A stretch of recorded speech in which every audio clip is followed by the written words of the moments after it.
আমি ওসমান হাদির শিক্ষক। আমার ছাত্র ওসমান হাদি এখানে 2000 সনে 4th শ্রেণীতে ভর্তি হয়েছে। 4th শ্রেণীতে ভর্তি হয়ে সে 2007 সনে দাখিল পাশ করেছে এবং 2009 সনে আলিম পাশ করেছে। তারপরে সে ঢাকা ভার্সিটিতে ভর্তি হয়েছে। ওসমান হাদি সেই একেবারে ছোট্ট অবস্থায় এখানে এসেছিল এবং সেখান থেকে সে আস্তে আস্তে বড় হয়ে তারপরে আলিম পাশ করার পরই ঢাকা ভার্সিটিতে ভর্তি হয়েছে। সে শিশু থেকেই ছিল একদম ডানফিটে ছেলে ছিল এবং খুব মেধাবী ছাত্র। বিশেষ করে আমাদের সকল শিক্ষকদের সে স্নেহবাদন ছাত্র ছিল। আমরা যখন ইবতেদায়ীতে পড়তাম ওই সময় থেকেই ও একটু প্রতিবাদী ছিল এবং বজ্রকণ্ঠ দিয়ে ওর আওয়াজ দিয়ে আমাদের নেতৃত্ব দিত। তাকে হত্যা করা হয়েছে, এই হত্যার আমরা বিচার চাই। দেশের কাছে, রাষ্ট্রের কাছে, রাষ্ট্রের আইনের কাছে আমরা সঠিকভাবে যথাযথভাবে খুব দ্রুতই এর বিচার কামনা করতেছি। আমি শরীফ ওসমান হাদি ভাইয়ের চাচাতো ভাই। আমার ভাই যে কথাটা বলে গেছেন যে তিনি যদি গুলিবিদ্ধ হন তারপর যেন তার খুনিকে বিচারটা করা হয়, আর কিছুই আমার ভাই চাননি, কোনো সম্মান বা সম্মাননা দেশের কাছ থেকে চাননি।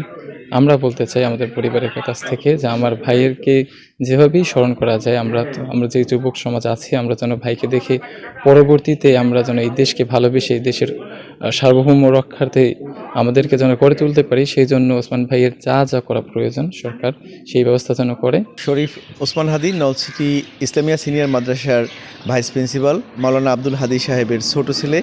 ও ছোটোবেলা থেকেই খুব দুরন্ত ছিল এবং তার দুরন্ত শৈশব কেটেছে নলছিটিতে। জুলাই আন্দোলনে তার সক্রিয় অংশগ্রহণের মাধ্যমে তিনি নিজেকে পরিচিতি করেছেন এবং জুলাই পরবর্তী সময়ে তিনি জুলাই সনদ বাস্তবায়ন এবং রাষ্ট্র সংস্কারের বিভিন্ন গণমাধ্যমে কথা বলেছেন এবং সেই কথা বলাটাই আসলে তার জন্য কাল হয়েছে বলে সবাই মনে করে। আমরা এলাকাবাসী হিসেবে এই হত্যাকাণ্ডের দ্রুত বিচার চাই। শরীফ ওসমান হাদি তিনি 4th শ্রেণী থেকে এখানে পড়া শুরু করেছেন। 2007 সালে দাখিল এবং 2009 সালে আলিম পরীক্ষা এখানে তিনি কৃতিত্বের সাথে উত্তীর্ণ হয়েছেন। এমন জীবন তুমি করিও গঠন, মরণে হাসিবে তুমি কাঁদিবে ভুবন। আসলে বাস্তবতা আমরা ওসমান হাদি ভাইয়ের ভিতরে পাই। এমন কোনো পলিটেকনিক্যাল এখন আছে কিনা আমি জানি না, যার ইন্তেকালে, যার শহীদ হওয়াতে সারা বাংলাদেশ ব্যাপী কেঁদেছেন। নতুন এবং ফিরে আসা গ্রাহকদের জন্য নগদে চলছে ক্যাশব্যাক সহ প্রতিদিন হাজারো উপহার জেতার সুযোগ। হবে আশা আর ফেরা, সারপ্রাইজ সেরা।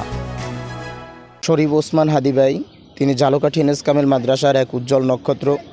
তিনি 2000 সালে 4th শ্রেণীতে এখানে পড়াশোনায় করার জন্য ভর্তি হন এবং ঝালকাঠি এনএস কামেল মাদ্রাসার বলিষ্ঠ নেতৃত্ব দেন। কষ্টের ভিতরে আছি, অনেক কঠিন একটা সময়ের ভিতর পার করতেছি। এটা কাউকে বলে বোঝানোর মতো অবস্থা আমাদের নেই। আমাদের ছাত্ররা অত্যন্ত বিনয়ের সাথে দীর্ঘদিন তাহাজ্জুদ পড়ে তারা আল্লাহর কাছে দোয়া করেছে, কিন্তু আল্লাহ তাআলা তাকে শহীদ হিসেবে কবুল করেছেন বিধায় সে আজ আমাদের মাঝে নেই। এটার জন্য আমাদের বুকে রক্তক্ষরণ হয়, হৃদয়ে ব্যথা অনুভব করি। তারপরে বলতে চাই, যারা এই যে হত্যাকে বিভিন্ন অ্যাঙ্গেলে মোড়ানোর চেষ্টা করেছেন বা করতেছেন, আমরা তাদেরও বিচার চাই।